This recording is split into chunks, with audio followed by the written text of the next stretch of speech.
Alors l'AMDH, c'est une association de droits humains à but non lucratif, une association indépendante qui a pour objectif donc de défendre les droits humains, de les promouvoir.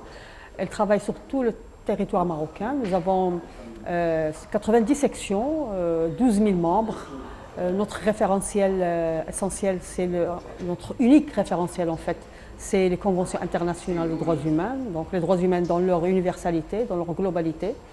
Et donc on travaille aussi bien avec les jeunes, avec les femmes, avec les immigrés, puis les droits civils et politiques, les droits économiques, sociaux et culturels, et ainsi de suite. Donc en 2010, en mai 2010, l'AMDH a organisé son dernier congrès, son 9e congrès.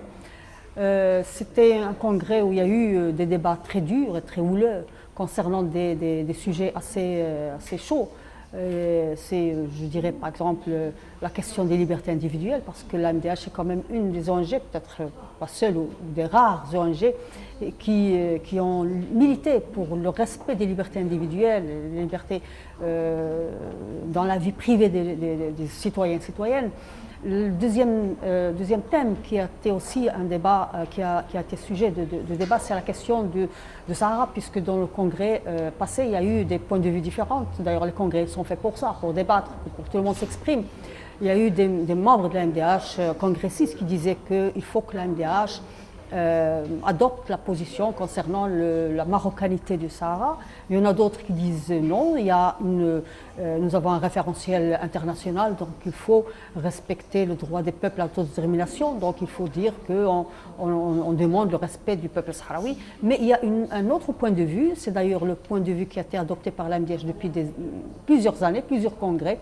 C'est une position très fidèle au référentiel droits humains, puisqu'elle demande d'abord de mettre fin à ce conflit parce qu'il a trop duré, il est origine de plusieurs violations de droits humains, donc il faut mettre fin à ce conflit, mais il faut que la solution qui doit être adoptée soit une solution démocratique, acceptée par tout le monde, et qu'elle soit une condition, qu'elle mette en place des conditions de développement de la région, de l'unité des peuples de la région pour le bien-être de tout le monde. Et en même temps, on a toujours dénoncé et on continue à dénoncer les violations perpétuées, que ce soit par l'État marocain que par le Polisario. On est contre les violations des droits humains, quelle que soit leur source. Donc il y a eu ces trois positions pendant le congrès et il y a eu le vote. Et c'est cette position, la dernière que je viens de dire, qui a été adoptée démocratiquement. Et c'est d'ailleurs la même, mais n'a pas été changée d'un seul mot par rapport au congrès passé. On a repris le même paragraphe, on l'a remis sur le communiqué final. Par la suite, il y a eu, bien sûr, au sein du congrès, il y a aussi toujours dans tous les congrès, dans toutes les ONG, il y a cette compétition pour avoir le maximum de sièges, parce qu'il y a des courants politiques différents, il y a tout ça à l'intérieur de l'AMDH. Donc lorsque le congrès est fini, il y a eu une campagne vraiment très très acharnée contre l'AMDH, il y a eu des mensonges, on a dit à la presse que l'AMDH a adopté le droit du peuple sahraoui à l'autodétermination, c'est des séparatistes, l'AMDH est devenue une arme du Polisario, l'AMDH, ce sont des traîtres les membres de l'AMDH. On a vu ça au Parlement par exemple, ils ont arrêté les travaux pour protester contre les positions de l'AMDH, ils ont dit que l'AMDH a reçu l'ambassadeur algérien, il a pris la parole, etc. On a plein de mensonges. Il y a aussi le Premier ministre qui a pris la parole dans le congrès de la jeunesse de son parti. Toute son allocution était autour de l'AMDH pour insulter l'AMDH. Dans plusieurs journaux, on a sorti ma photo en tant que présidente en disant qu'il faudra dissoudre l'AMDH, c'est le moment de dissoudre l'AMDH. Donc il y a eu une campagne vraiment très très dure contre l'AMDH. Mais heureusement que l'AMDH est très soutenu par les citoyens et citoyennes parce qu'ils nous connaissent, mais aussi par tout le réseau auquel on appartient, le réseau international des ONG, et aussi par les membres, les militants de l'AMDH qui l'ont défendu acharnement, et on a pu dépasser donc cette campagne qui a échoué, qui voulait vraiment mettre fin à l'AMDH et à affaiblir l'AMDH et discréditer l'AMDH dans la société. Ils ne sont pas arrivés et l'association en est sortie encore beaucoup plus forte qu'avant. Donc et on continue notre combat pour les droits humains. Donc, après la mort de Hassan II, le début du règne de Mohamed VI, on a aussi entendu beaucoup de discours sur la nouvelle ère, sur le nouveau concept d'autorité. Il y a même eu bien sûr aussi l'instauration de l'instance équité et réconciliation qui a un peu revu l'histoire des violations graves des années de plomb jusqu'à 1999. Il y a eu un certain nombre de recommandations que nous considérons importantes, mais malheureusement qui ne sont pas mises en œuvre. D'ailleurs, c'est une démarche complètement officielle que l'État a mis en place et maintenant c'est nous, en tant qu'AMDH, en tant que mouvement des droits humains en général, qui constitue plusieurs ONG, qui demandons la mise en œuvre de ces recommandations, mais malheureusement elles sont encore lettres mortes, à part l'indemnisation des victimes. Il y a beaucoup de choses qui sont restées donc, théoriques et sans application. Donc par la suite, depuis 2003-2004, on a vu une régression très grave de la situation des droits humains, beaucoup de violations, beaucoup de le retour même des violations graves des droits humains, comme j'ai dit, la torture, la répression des marches, des manifestations, etc. Donc on a vu une régression qui continue jusqu'à maintenant, malheureusement. Et après plus de 5 ans, et malgré le discours du roi du 9 mars qui avait dit que les recommandations de l'instance sécurité réconciliation vont être constitutionnalisées, jusqu'à maintenant, rien n'a été fait. Et d'ailleurs, il y a le Forum pour la vérité et la justice qui a appelé à une nouvelle marche en fin d'octobre pour revendiquer l'application, la mise en œuvre des recommandations de l'instance sécurité réconciliation. Comme il n'y a pas eu une vraie rupture de la période de violation grave des droits humains, surtout dans le cadre de ce qu'on appelle la lutte contre le terrorisme. On a vu les anciennes pratiques revenir après 2002-2003. Donc on a vécu des cas, plusieurs cas, même des dizaines de cas de disparition, de torture. Le centre de Temara, tout le monde le connaît, tout le monde en parle. Il y a encore des tortures jusqu'à maintenant. Dans les prisons, il y a des défenseurs des droits humains arrêtés, jugés uniquement pour leur appartenance soit à l'AMDH, soit à des mouvements sociaux. Il y a les jeunes diplômés au chômage qui tout le temps sont tabassés dans les rues. Il y a donc l'enfance qui vit dans des conditions très difficiles. On voit chaque fois des petites filles qui vivent dans l'esclavage dans les maisons. Il y a les droits syndicaux. À chaque fois, on voit des bureaux syndicaux, des militants syndicaux qui se retrouvent soit licenciés, soit en prison. Il faut dire aussi, il faut rappeler que même des statistiques officielles parle d'un nombre très réduit d'employeurs qui respectent le Code du travail. Vous savez que la plupart des grèves qui sont entamées au Maroc, dans le secteur privé, ce sont des grèves qui revendiquent l'application de la loi minimale. Ça, c'est vraiment des situations très difficiles. Donc on parle aussi de la presse, on a vu le nombre de journalistes qui passent devant dans le tribunal, le nombre d'organes de presse qui a été fermé, on voit les étudiants qui sont aussi arrêtés, les militants de l'UNEM, etc. Donc nous sommes vraiment devant une situation très difficile et des violations de droits qui continuent et une lutte donc pour la démocratie qui continue aussi. Alors pour la Constitution, l'AMDH a toujours considéré la Constitution, l'ancienne, mais aussi la nouvelle, étant un obstacle devant la mise en place d'un État de droit au Maroc. Depuis déjà 3 congrès passés, l'AMDH a pris comme mot d'ordre du congrès le changement de la Constitution, c'est-à-dire la mise en place d'une Constitution démocratique.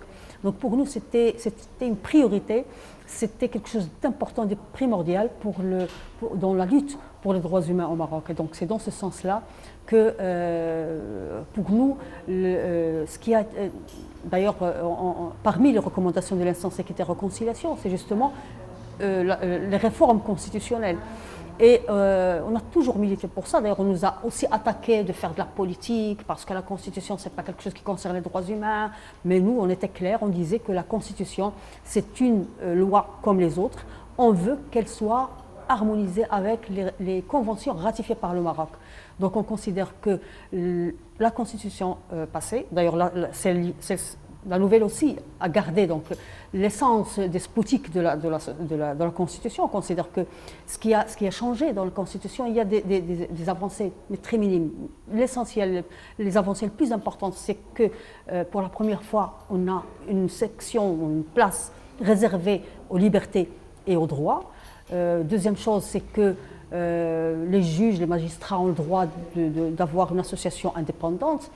À part ça, donc il n'y a pas vraiment d'autres changements. Mais même le fait d'annoncer ces droits dans la Constitution, comme il n'y a pas eu de séparation des pouvoirs, comme il n'y a pas eu d'instauration d'un pouvoir juridique indépendant, donc ces droits-là et ces libertés-là, il n'y a pas moyen, il n'y a pas de garantie qu'ils soient appliqués. Donc c'est pour ça qu'à l'AMDH, on considère que la Constitution actuelle n'a pas prévu, ne prévoit pas, n'a pas intégré donc une vraie séparation des pouvoirs.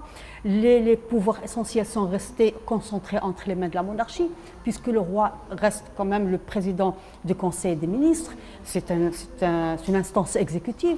C'est lui le président du pouvoir judiciaire, il est le président du Conseil de la sécurité, il est président du Conseil des ulama, et il a le droit de légiférer, donc c'est une voie en parallèle du Parlement. Il a le droit de dissoudre le Parlement, il a le droit de déchoir les ministres, donc il a encore presque la totalité des pouvoirs entre les mains. Donc pour nous, on ne peut pas parler d'un état de droit dans ces conditions-là.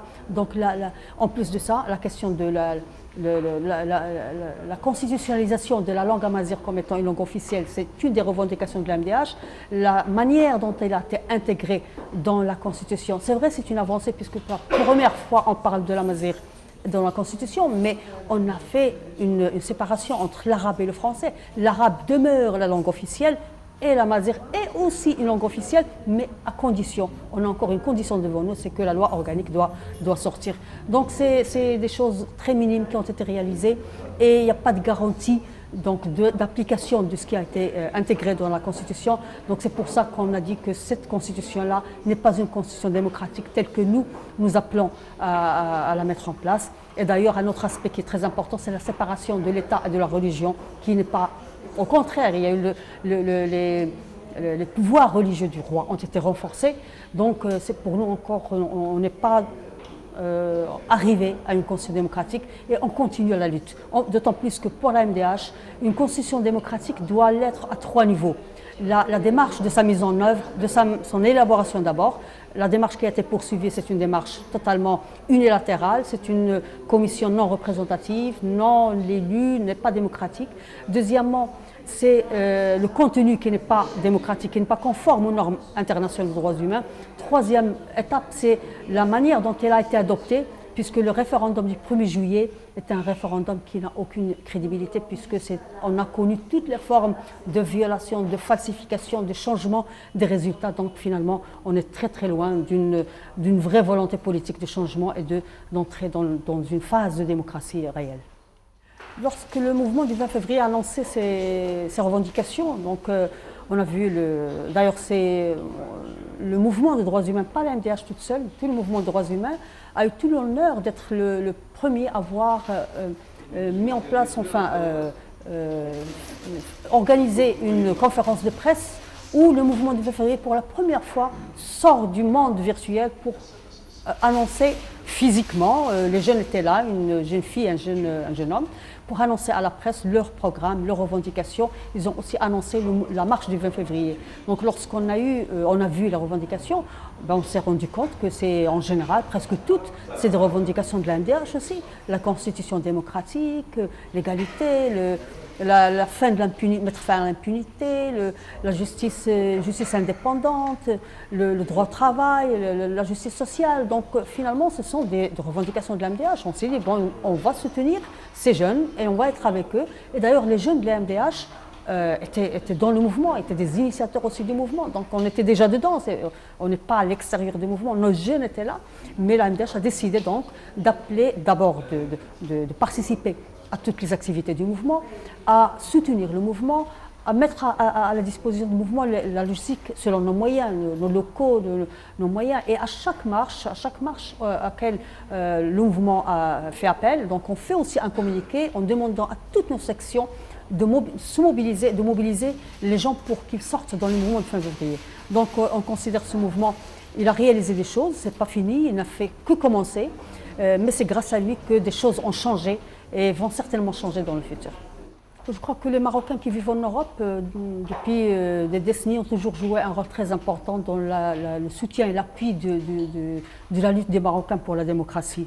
Et ce n'est pas fini, ils ont encore un rôle à jouer, surtout maintenant, lorsque ce mouvement du 20 février a commencé, lorsque les Marocains ont décidé de parler haut et fort, de revendiquer la dignité, la justice sociale, la liberté, la démocratie. Je crois que les Marocains qui vivent en Belgique ont un devoir, en fait, beaucoup de travail à faire d'une part envers les Marocains qui vivent au Maroc, mais aussi envers les Marocains qui vivent en Belgique pour une plus grande mobilisation de soutien du mouvement du 20 février, mais aussi envers le gouvernement européen, le gouvernement belge et pour les autres pays aussi, parce qu'il y a aussi une connivence entre le gouvernement européen avec le gouvernement marocain, avec l'État marocain. Il y a un soutien d'ailleurs, ils nous rendent la tâche difficile quand les pays européens parlent du Maroc comme étant un État démocratique, comme étant un pays qui a déjà réalisé sa transition démocratique, etc. Donc il y a aussi ce travail à faire de lutter contre ce soutien inconditionnel des gouvernements européens au gouvernement marocain, à l'État marocain en général.